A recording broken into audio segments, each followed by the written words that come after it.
Narra egurra jala yaada garaa kee hordofuun fedha maaloo qalbii koo atanaafanii akka yaada keetti na hoogganii maaloo qalbii koo atanaafanii akka fedha keetti na hoogganii kan koo yaadni garaa koo na buusuu danda'a maaloo abbaa koo harka koo na qabsiisuun danda'a murteessee sirraatti ho'isee yaada garaa koo sanatti dhiisee kan koo yaadni garaa koo na buusuu danda'a maaloo abbaa koo harka koo na qabsiisuun danda'a murteessee sirraatti ho'isee yaada garaa koo sanatti dhiisee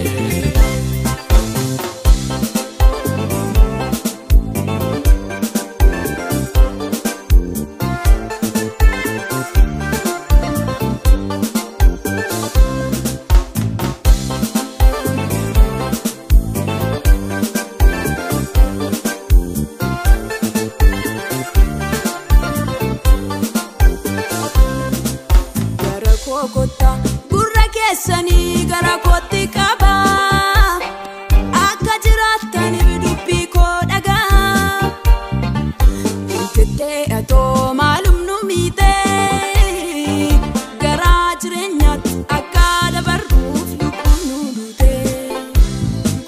gara koo kootta gurra keessanii gara kootti qaba akka jiraataniif dubbii koo dhagaa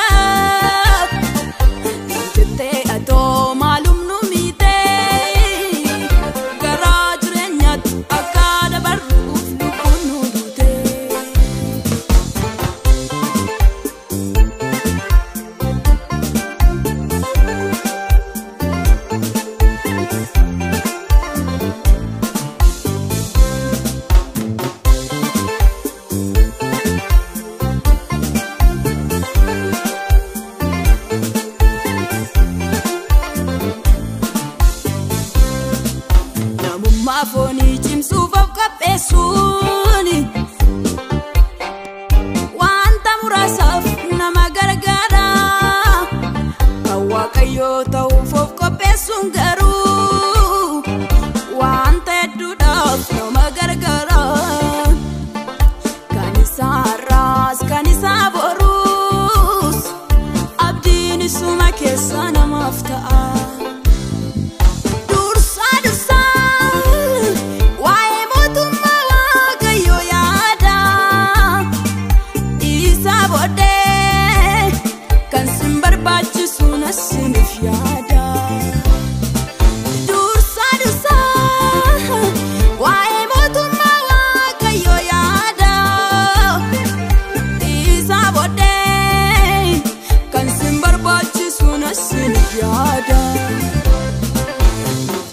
Atoo waan guddaa taate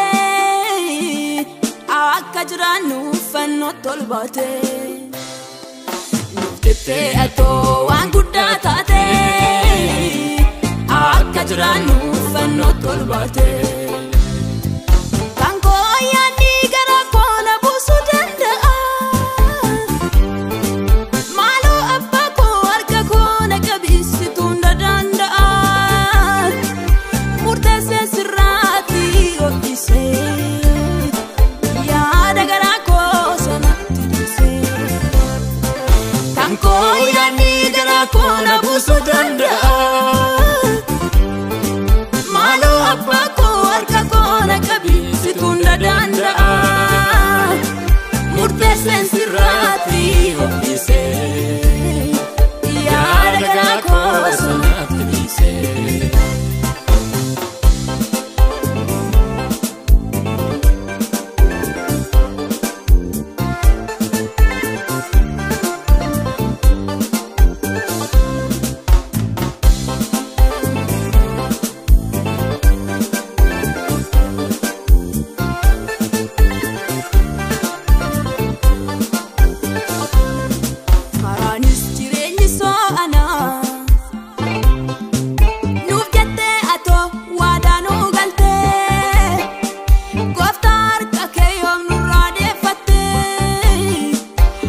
Waaqa guutatoo jireenya nuuf laatti.